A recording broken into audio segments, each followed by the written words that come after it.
नमस्कार मित्रांनो, मी गणेश फानकर इग्नाइट अकॅडमीच्या प्लॅटफॉर्मवर तुम्हा सर्वांचे स्वागत करतो।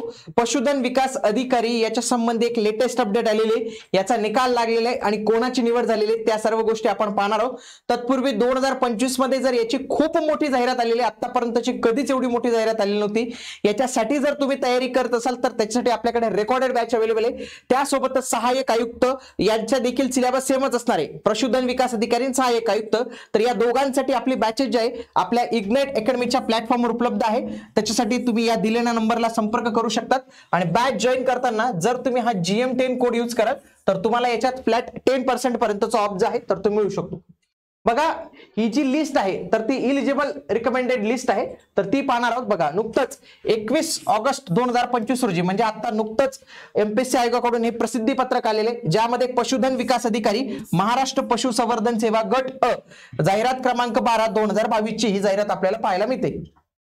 तर काय सांगितलेले बघा, संवर्गाचा अंतिम निकाल 20 ऑक्टोबर 2023 रोजी आयोगाच्या संकेतस्थळावर प्रसिद्ध करण्यात येऊन 6 नोव्हेंबर 2023 रोजीच्या शिफारस पत्रांद्वारे उमेदवारांच्या शिफारसी करण्यात आलेल्या आहेत।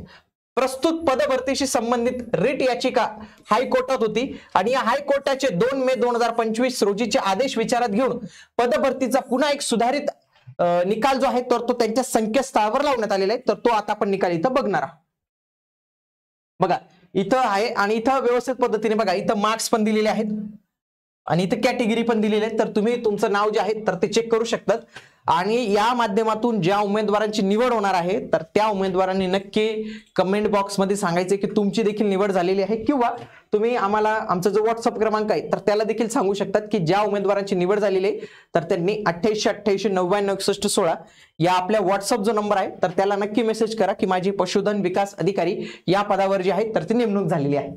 ओके, बघा, हे अशा पद्धतीने हे संपूर्ण इथून लिस्ट सर्चेबल लिस्ट आहे, तर ती तुम्ही इथं बघू शकता। तर हा संपूर्ण निकाल जो आहे तर तो तुम्ही तुमच्या पद्धतीने इथं बघितला पाहिजे।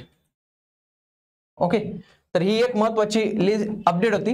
Revise list of candidates eligible for recommendation यांचं आता रेकमेंडेशन होणार आहे लाईव्ह स्टॉक डेव्हलपमेंट ऑफिसर। आता पण 2025 मध्ये याची खूप मोठी जाहिरात जी आहे तर ती आलेली आहे, म्हणजे 2700+ पदांसाठी जाहिरात जी आहे तर ती यावेळी इथं आलेली आहे, तर ती तुम्ही नक्की बघू शकता। त्यासोबतच पशुसंवर्धन सेवा सहाय्यक आयुक्त याच्या पदसंख्येत बदल झालेले आहेत। थोड्या जागा ज्या आहेत त्या 3-4 जागा कमी झालेल्या आहेत, तर कोणत्या जागा कमी झालेल्या आहेत या व्हिडिओच्या माध्यमातून पाहू शकतात। पशुधन विकास अधिकारीची 2795 पदांसाठी भरती आली।